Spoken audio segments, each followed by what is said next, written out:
Goeiedag vriende, kan jy glo op 1 Januarie hierdie jaar 2026 het meer as 5000 mense saam met ons begin lees deur 'n oomblik in die woord, ons 1 jaar Bybel. Wat 'n voorreg om so saam op reis te wees hierdie jaar. Daarom wil ek jou persoonlik uitnooi. Ons gaan maandeliks tyd neem waar ons saam gaan kyk na die tekste wat gelees is en waar jy kan vra. Kom vra jou vrae oor daai tekste waar ons was, of ons in Genesis was of waar ons ook al in die Bybel gelees het. En as jy dalk nog 'n Bybel soek, goeie nuus, nog 800 Bybels is nou weer beskikbaar.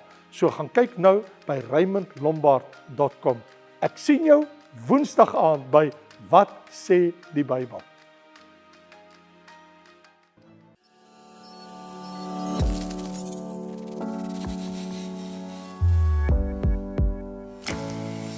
Ons lees saam vir oulaas die laaste hoofstuk van Klaagliedere en die dienaar van die Here, die profeet Jeremia. Hy sluit, en hier is die laaste woorde: Dink, Here, aan wat oor ons gekom het. Sien en aanskou ons smaad. Ons erfdeel het na vreemdes oorgegaan. Ons huise na uitlanders. Ons het wesig geword sonder 'n vader. Ons moeders is soos weduwees. Ons water drink ons vir geld. Ons hout kom teen betaling in. Ons vervolgers is op ons nek. Ons is afgemat sonder dat daar rus aan ons gegee word. Na Egipte het ons die hand uitgestrek, na Aser om met brood versadig te word. Ons vaders het gesondig. Hulle is daar nie meer nie. En ons dra hulle ongeregtighede. Knegte heers oor ons. Niemand ruk hulle uit ons hand weg nie. Met lewensgevaar bring ons brood in vanweë die swaard van die woestyn. Ons vel gloei soos 'n oond vanweë die gloed van die honger. Hulle het vroue in Sion onteer, jonk vroue in die stede van Juda. Vorste is deur hulle hand opgehang. Die persoon van die grysaard nie geëer nie. Jong manne dra die handmeel en seuns struikel onder die drag hout. Die oudstes is nie meer in die poort nie. Die jong manne sonder hulle snare spel. Die vreugde van ons hart het opgehou. Ons koordans het in treurigheid verander. Die kroon van ons hoof het geval. Wee ons dat ons gesondig het. Hierom het ons hart krank geword. Hierom is ons oë verduister terwille van die berg Sion wat woes lê, waar die jakkalse op rondloop. U Here sit vir ewig. U troon is van geslag tot geslag. Waarom sou u ons vir altyd vergeet? Ons verlaat tot in lente van dae. Bekeer ons tot u, Here, dan sal ons bekeer. Vernuwe ons dae soos in die voortyd. Of het u ons heeltemal verwerp? Is u toorn teen ons al te groot? Vra Jeremia. Mag die Here sy woord seën. Het is duidelik dat hy bely. Ons vaders het gesondig en ons het gesondig. Ons is in die hele dilemma as gevolg van ons eie toedoen. Vriende, hierdie is die slotgeleentheid oor Klaagliedere. My bykans 4 maande geneem om teks vir teks met jou deur Klaagliedere te kom, en is natuurlik alles beskikbaar op YouTube as jy nou eers daarvan hoor. En onthou in klaagliedere het ons letterlik gekom die afgelope 4 maande van aansig tot aangesig op die vraag wat ek in die heel begin, die eerste geleentheid toe ek begin het ek hierdie vraag gevra. Sal jy dalk onthou as jy was? Ken jy of weet jy van die ander sykant van God, die God van Israel? Ek bedoel, hierdie is nie Jesus meek and mild stories nie. Hierdie is God wat optree in geregtigheid en oordeel met sy volk. Dit was eintlik vir my, ek weet nie vir jou nie, maar vir my was dit uitmergelend om hierdie skrikwekkende reis te onderneem. En ek het baie gehuiwer voordat ek besluit het om wel my voor te berei en vir u die woord te bring. Maar baie keer met 'n swaar hart wat ek die boek moes oopmaak om verder te lees. En baie van die dinge was vir my so onbegryplik en moet ek tyd maak om te verstaan wat het hier gebeur. Maar ons het ook gesien, daar is nie so 'n boek in die hele Bybel. Die Bybel het 66 boeke. Daar's nie so 'n boek soos hierdie wat vir ons die skrikwekkendheid van die oordeel van God so uitbeeld soos juis hierdie boek. En dit het ons gesien. Dis eintlik 'n tragiese boek om dit so te stel. Dis 'n tragiese boek want dit toon hoe die volk Juda deur die Here geoordeel was en wat met die volk gebeur het. Maar natuurlik, dit dien ook vir ons as 'n waarskuwing. Want ek bedoel die Bybel sê, die hele skrif is deur God ingegee. Is nuttig tot lering en weerlegging. En ek het nou weer vir die Here die week gevra, maar Here, as u so vir Juda gewaarsku het, hoe waarsku u ons vandag? Dat ons op die straight and narrow bly, op die smaalweg wat na die hemelpoort lei. En oombliklik, toe ek die Here vra, Here, maar hoe waarsku u kerk? Want my vraag was, hoe waarsku u kerk? Die gemeente, die kinders van die Here. En oombliklik, toe is die Gees op my, en die Gees sê vir my, maar jy ken mos Openbaring 2 en 3. En as ek like, ja Here, ek ken Openbaring 2 en 3. En ek gryp weer my Bybel, en ek dog, wel, dan moet ek dit weer lees. En ek het dit seker al 1000 keer in my lewe gelees, en ek dog, lees dit weer Lombard. En ek vat my Bybel en ek lees. En nou wil ek nou kyk, waar waarsku die Here? Want hy sê, jy wil weet, hoe waarsku ek my kinders? Maak oop. En ek lees die Here sê vir sy kinders, hy waarsku hulle, ek het dit teen jou dat jou eerste liefde verlaat het, sê vir Efese. Bekeer jou, dan waarvandaan jy uitgeval het, anders kom ek na jou toe, en ek sal jou kandelaar van sy plek verwyder. Die Here sê, oppas, jy moet nie jou eerste liefde verlaat nie, hy waarsku ons. En toe lees ek al in vers 16 van Openbaring 2, bekeer jou, anders kom ek gou na jou toe, gaan met jou oorlog voer met my mond, met die swaard van my mond. Die Here sê, ek sal jou nie spaar nie, jy moet luister as ek met jou praat. En ek kyk daar in vers 23, die Here sê, al die gemeente sal weet dat ek die Here is, wanneer ek die harte en die niere deursoek. Die Here sê, ek kyk in my kind se hart en sy niere, sy sagte binneste, ek kyk wat gaan aan die binne. En toe ek in Openbaring 3 lees, toe lees ek die Here sê, ek het jou werke nie volkome voor God gevind en ek waarsku jou, hy sê ek sal op jou afkom soos 'n dief in die nag, as jy nie gereed is nie. Jy moet gereed wees, want ek kom. En ek lees in vers 11, kyk ek kom gou, hou vas wat jy dat niemand jou kroon van jou wegvat nie.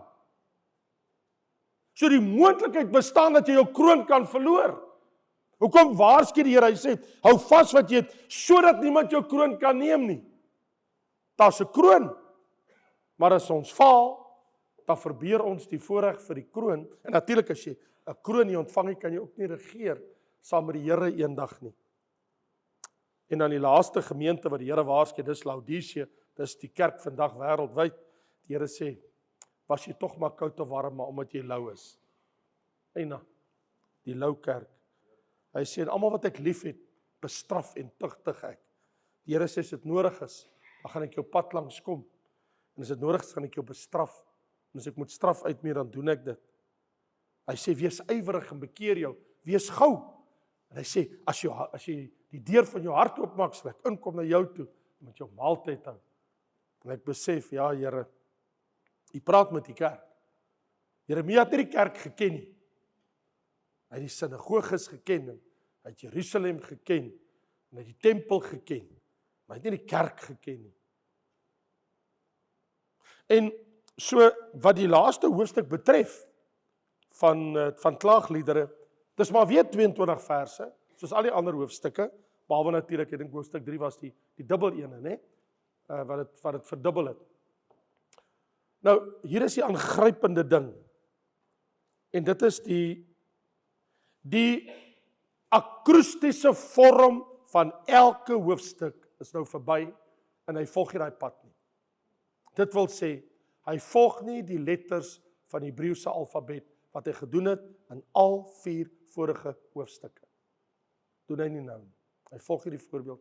So die akrostiese lyn, om te sê, so 22 hoofstukke, 22 letters van die alfabet, sodat jy dit kan onthou, dat jy dit kan memoriseer, dat jy kan leer, wat die Here vir julle wil sê. Hy volg dit nie, want die laaste hoofstuk is eintlik meer 'n gebed. Natuurlik beklaag hy, maar dit begin en eindig met 'n gebed waar hy sê, dink Here aan wat oor ons gekom het. Hy praat met die Here, en hy eindig, hy sê, waarom sal U vers 20 met ons so maak, gaan U ons altyd oordeel. So wat ek graag wil doen, ek het eintlik net 2 dinge om vir jou te sê in die laaste hoofstuk. Die eerste ene wil ek 'n opmerking maak, en dan het die laaste gedagte wat ek oor wil praat, het ek net 4 afdelingkies wat ek onder jou aandag wil bring. En dit is ten eerste sy openingspleidooi. Luister mooi, hoe begin hy, sonder dat hy die akrostiese vorm nou volg. Dis nou 'n gebed, hy sit daar by die mure van Jerusalem, wat stikkend is en alles is flenters, en hy sê, dink Here, aan wat oor ons gekom het, sien en aanskou ons smaad. En hy vra die Here om te kyk wat aangaan en te dink aan hulle. Pleit hy by die Here. Ek het toe nou moeite gedoen met die hele hoofstuk en ek het my pen gevat en ek het elke keer wat hy sê ons, want dit tref my, het ek gaan 'n aantekening maak.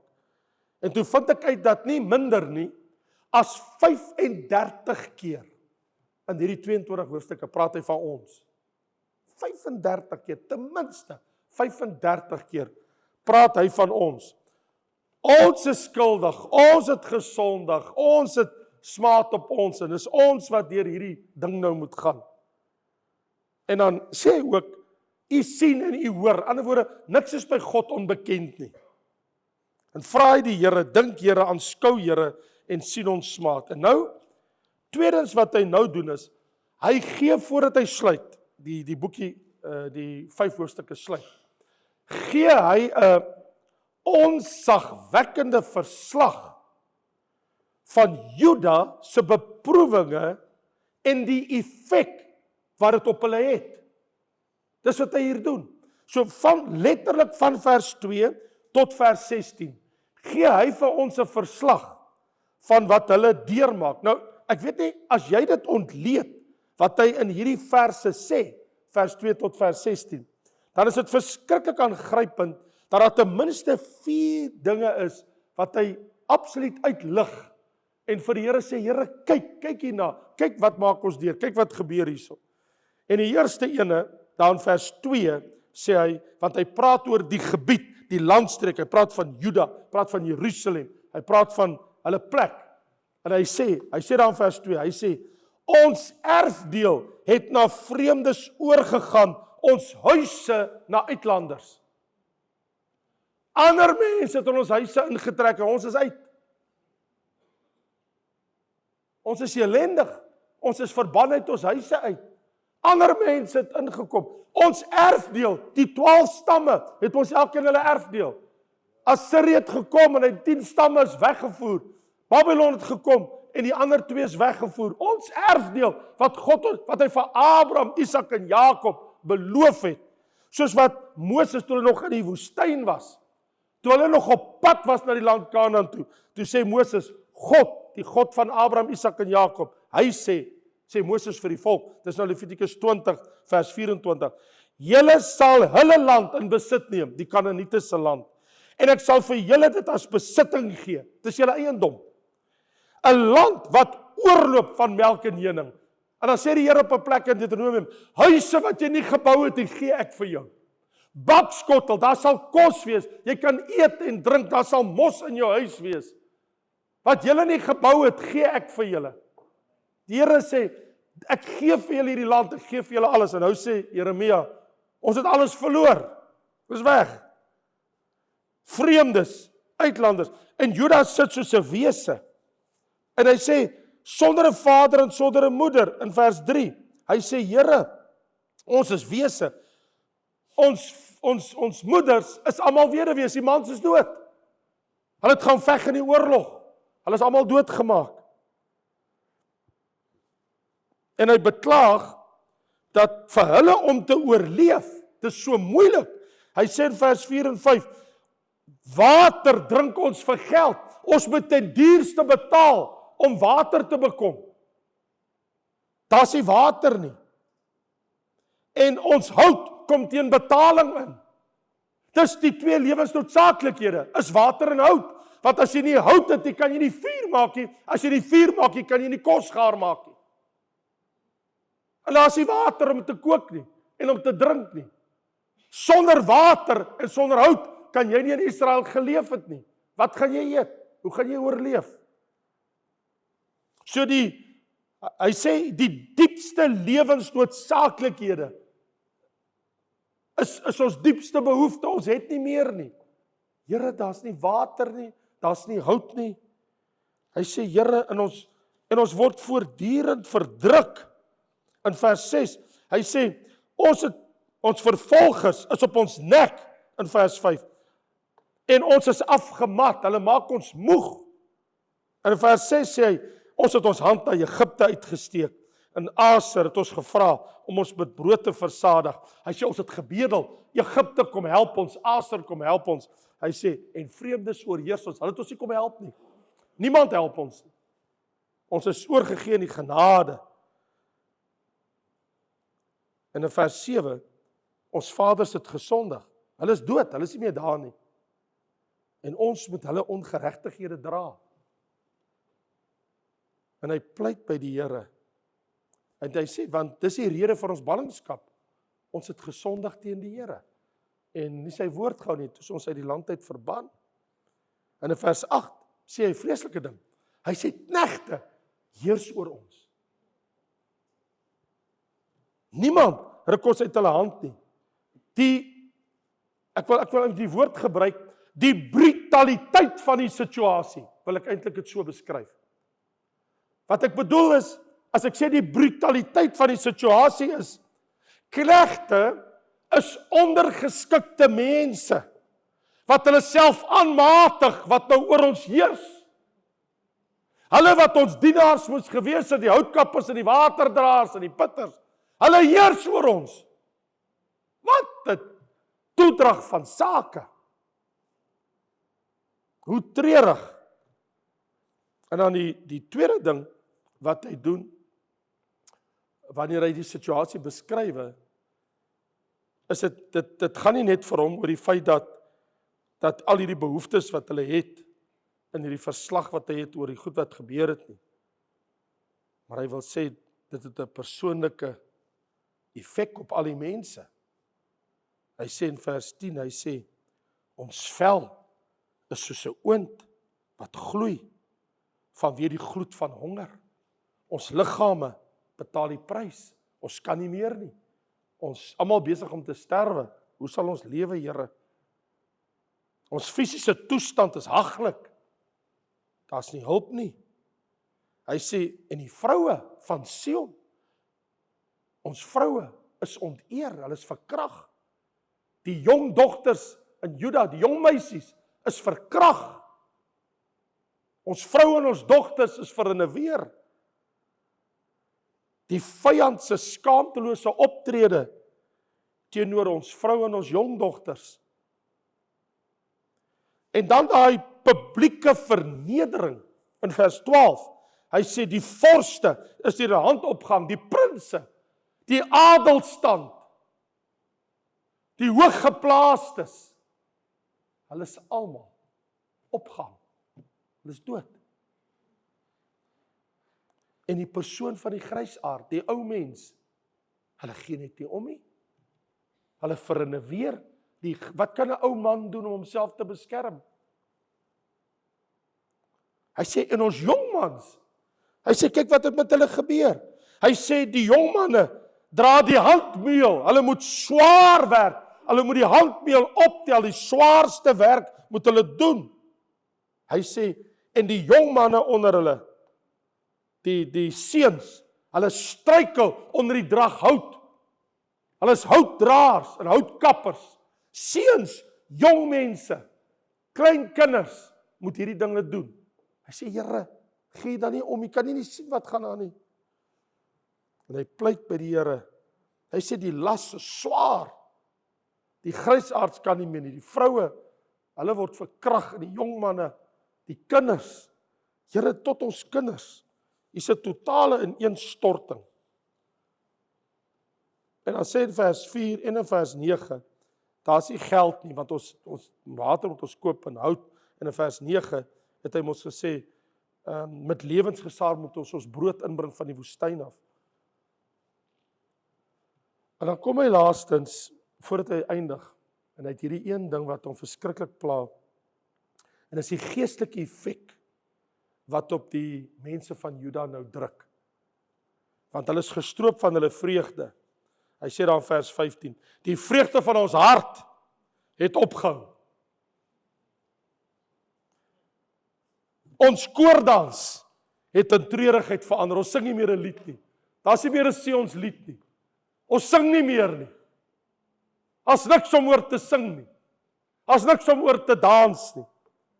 Hulle is gestroop.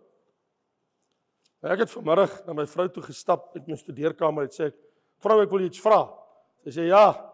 Ek sê vir my, het jy ooit na 'n dansvloer toe gegaan in jou jong lewe? Vertel my. Ek sê, jy al gaan dans? Sy sê ja, ek het al by 'n troue gedans. Ek sê nee. Gedans soos by 'n dansplek. Het jy al so toe gegaan in jou lewe? En sy sê, hoekom vra jy? Ek sê wat ek wil weet. Sê vir my nou, want ek het nou die teks gelees hier, sien? Dan wil ek weet of sy gedans het. So dit pla my nou, ek wil nou weet. En sy sê nee. Sy sê, ek het nooit die voorreg gehad dat iemand my genooi het na 'n dans toe. Sy sê, het jy gedans? Ek sê, baie. Sê, wat het jy gedans? Ek sê, in 'n disco. Sy sê, haha, jy kan nie dans nie. Ek sê, hierdie lyfie kan. Ek sê, jy het nog nooit hierdie lyfie gesien nie. Ek sê, in my jong dae, ek kon swaai. En sy sê, wat het jy gedans? Ek sê, luister, by the rivers of Babylon. En sy sê, wat? Ek sê, vir jy sien, ek het vir God gevra om my te vergewe. Want toe ek 17, 18 jaar oud was, het my vriende my gevat na 'n disco toe. Daar in Benoni in Kempton Park op 'n Vrydag aand of 'n Saterdag aand. Dan het ons nou gedisco. En as te veel gekos het, weet kos ook maar geld om in te gaan. Want ons in die buitekant van die gebou teen die pype opgeklim, oor die venster ingeklim, as ons verniet in. So ons het planne gemaak, maar ons het ingekom as ons wou gedans het. We got in. En ek sê vir haar, ja, ek sê ek het vanaand 'n storie om te vertel. Ek sê ek het die Here gevra om my vergewe. Ek sê nie omdat ek gedisco het nie. Ek is okay daarmee. Ek sê die Here ken my hart. Daar was geen snaakse bybedoelings nie. Ek sê maar wat my pla is die lied wat ek gesing het terwyl ek gedans het. In gesokkie. Dis wat dan kom ek vertel jou. Onthou jy hierdie lied? By the rivers of Babylon. En wie dit so bekend gemaak? Bonnie M. Maar ek bedoel, niemand sal vir jou sê dat daai lied is eintlik oorspronklik geskrywe deur die Rastafariërs van Jamaica. Dis waar dit vandaan kom. En Bonnie M het dit baie bekend gemaak. So ek bedoel in 1978, toe ek 18 jaar oud, toe dans ek in 'n disco, en dit was vir 5 weke die topverkoper, die single bestseller in die hele Engeland, en almal het dit gespeel, en al die discos, die van julle wat my ouderdom is, weet waarvan ek praat, en baie van julle het ook gedoen, erken dit maar dan het ons gesing, by the rivers of Babylon, onbewus, dat dit die lied was, wat die verdrukkers, die Babyloniërs en die Galdeërs, vir die Jode gesê het, sing daai lied vir ons. Ons wil 'n lied by julle hoor. En in Psalm 137 sê, by die riviere van Babel, daar het ons gesit en geween as ons aan Sion dink. So hulle sit by die riviere van Babel, 'n ballingskap weggevoer. Jeremia sit in Jerusalem en nou sê die mense wat hulle weggevoer het, nou sê die Jode, in die wilgerbome het ons siters opgehang. Ons speel nie op ons siters, op ons gitare, op ons snaarinstrumente nie. Ons het dit opgehang in die wilgerbome. Ons wil nie 'n lied sing nie. Ons kan nie sing nie, want daar het hulle wat ons as gevangenes weggevoer het, vir ons die woorde van 'n lied gevra. Vir ons gesê, sing 'n bietjie 'n lied. Sing vir ons iets. Die wat ons verdruk het, hulle sê vir ons, sing 'n bietjie, raak 'n bietjie vrolik, dat ons hoor of julle kan sing. Sing vir ons 'n Sions lied. Maar hoe sou ons die lied van die Here kan sing in 'n vreemde land? So die Jode sê, daar kan geen Sions liedere wees op onheilige grond nie. Ons is nie in Sion nie. Ons is nie in Jerusalem nie. Daar's niks om oor te sing nie. Jy weet, en ek skaam my, dat ek in my stupidity, in die dae van my jonkheid, my totale onkunde, en hierdie het gebeur 'n paar maande voordat ek die Here Jesus ontmoet het, voor my bekering. Toe het ek ook maar gedans by the rivers, in die lied van die woorde van die lied, is, there we sat down, here we wept, when we remember Zion. Ek skoffel, te lekker, when we remember Zion. Ek weet niks. Stupid, onkundig. When the wicked carried us in captivity, dis wat die lied sê, as jy dit sing. How shall we sing the Lord's song in a strange land? Dis wat hier staan. Hulle sê, ons kan nie sing nie. Ons het nie vreugde nie. Ek het sê, ag Here, vergewe tog maar die onkunde van die diensknegt en die dwaasheid van die jeug. Maar jy dinge doen wat jy het nie eens geweet wat jy doen nie. En dan neer jy die liedjie en dit klink so lekker. Toe dink ek wel, het ek op iets anders geskoffel, en sukkel ek om te onthou, maar nou onthou ek onthou Karika Keesenkamp en sy het mos gesing, I love you, Timothy. Onthou jy daai storie? En ek dink, wel, maar die Here het die goed so uit my kop uit weggevat. Ek kan nie eens onthou waarop ek geskoffel het. Dis net weg. It's gone. Dis okay. Maar hier is die probleem. En dis wanneer hy aan die einde van die lied kom, sê hy, want dit is eintlik mos maar 'n gebed. Dan sê hy, waarom sou u vir altyd ons vergeet? U Here sit vir ewig. U troon is van geslag tot geslag. So wat hy sê is, ek weet, dit gaan soos dit gaan hier by ons, maar by u regeer. U heers in die hemel. Juda het geval, Juda het gestruikel, nie die Here nie, die Here het nie geval nie, hy het nie gestruikel nie, hy sit op sy troon vir ewig. Ongeag wat in die wêreld gebeur, van geslag tot geslag, die Here sit op sy troon. Maak nie saak wat met volke, nasies en tale gebeur nie. Hulle kan maar kom en gaan, hy sê, Here, maar u is vir ewig. U verander nooit. U regeer, u heers, u troon is vir altyd. Juda het geval, Jerusalem het geval. Beteken nie God het geval nie.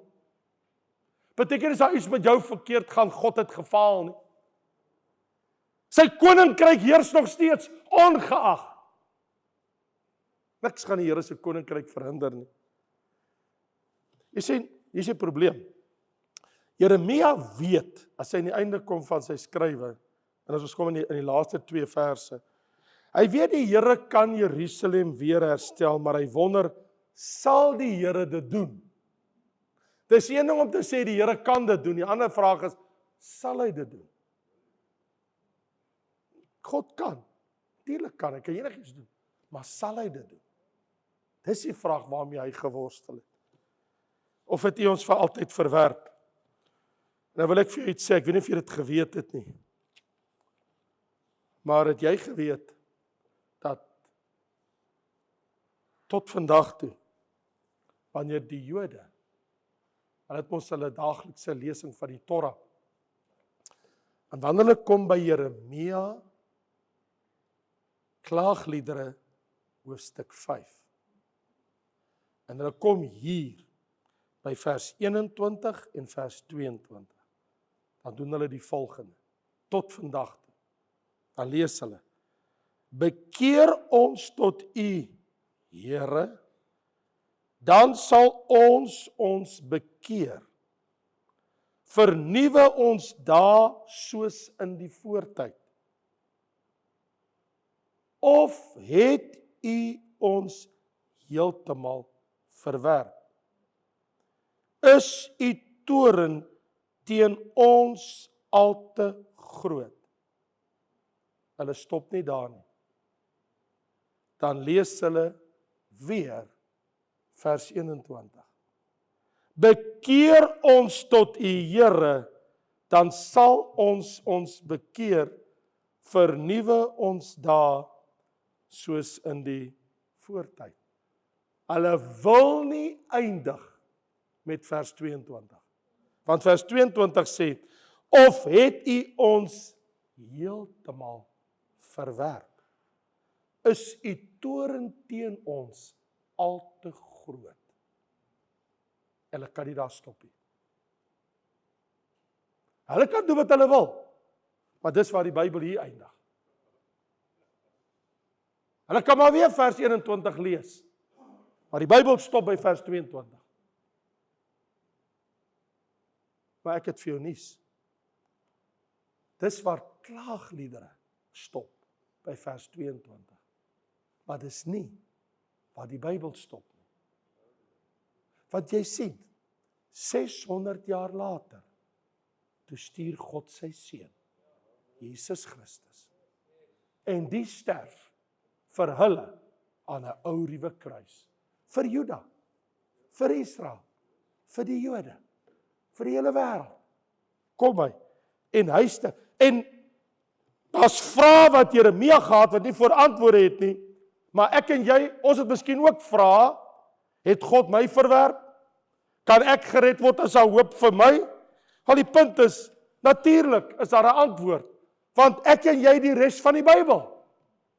Die Bybel stop nie by klaagliedere van Jeremia. Nou, hulle wil nie stop by vers 22 nie, hulle wil stop by vers 21, so hulle lees hom weer. Nou, hulle kan daarmee maak net wat hulle wil.